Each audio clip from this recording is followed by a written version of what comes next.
చే తెలిసిపోయిందా? ఈ రేంజ్ లో బిల్డప్ ఇచ్చి నేను నిన్ను బెదరకూడదాం అనుకుంటే చే నువ్వు కాస్త కూడా భయపడలేదా?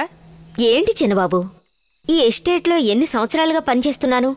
అదీ కాకుండా నేను ఇక్కడ ఒక్కదాన్నే ఉంటున్నాను. నాకు భయమా? అయినా కొంచెం భయపడ్డానులేండి. సరే నేను ఫ్రెష్ అప్ అయి వస్తాను. ప్రయాణం చేసే టైర్డ్ గా ఉంది. త్వరగా భోజనం రెడీ చేయి. నేను భయపెట్టింది అన్నయ్యతో చెప్పొద్దు. అలాగే చిన్నబాబు.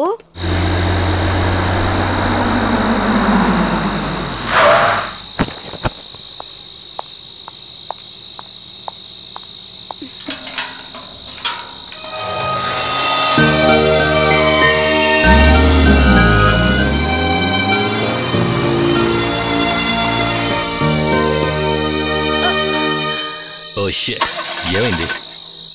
ఏంటి బావా? ఏమైందండి?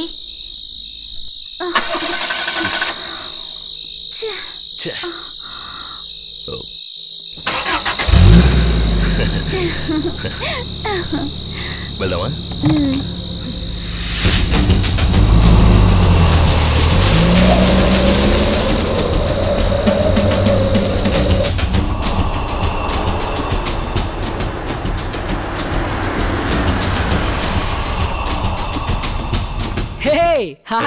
అప్పుడే వచ్చేసావా?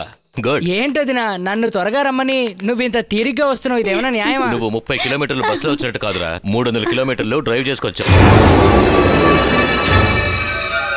చిన్నమ్మి త్వరగా రా. వస్తున్నా పెదబాబు. త్వరగా వడ్డించు. అలాగే. రాజే త్వరగా రా, ఆకలేస్తోంది. త్వరగా రమ్మంటున్నానా?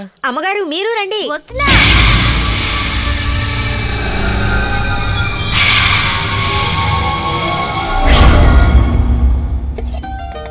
నాకైతే ఇక్కడికి వచ్చిన సంతోషంలో ఆకలే వేయడం లేదు. అంతే కదా మరి. హైవేలో కడుపు నిండా మెక్కొస్తే ఆకలి ఎందుకేస్తుంది?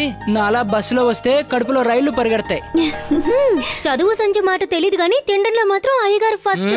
హలో, తిండంలోనే కాదు అన్నిట్లోనూ అయ్యగారు ఫస్టే.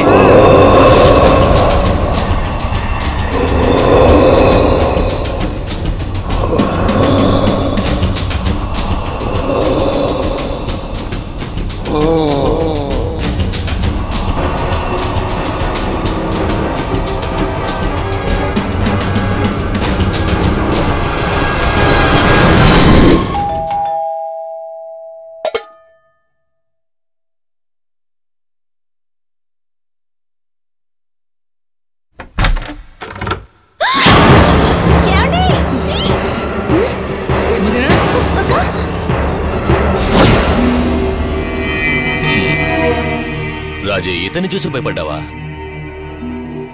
ఇతను మన ఎస్టేట్ వాచ్మెన్ ఆంజనేయులు.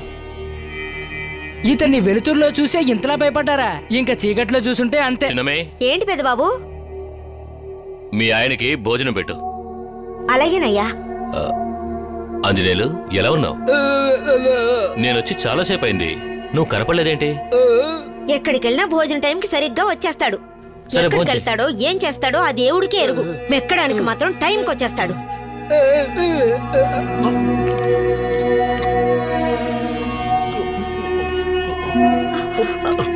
అరే ఇక్కడే తింటావేంటి? ఇంటికెళ్ళి తినొచ్చు కదా.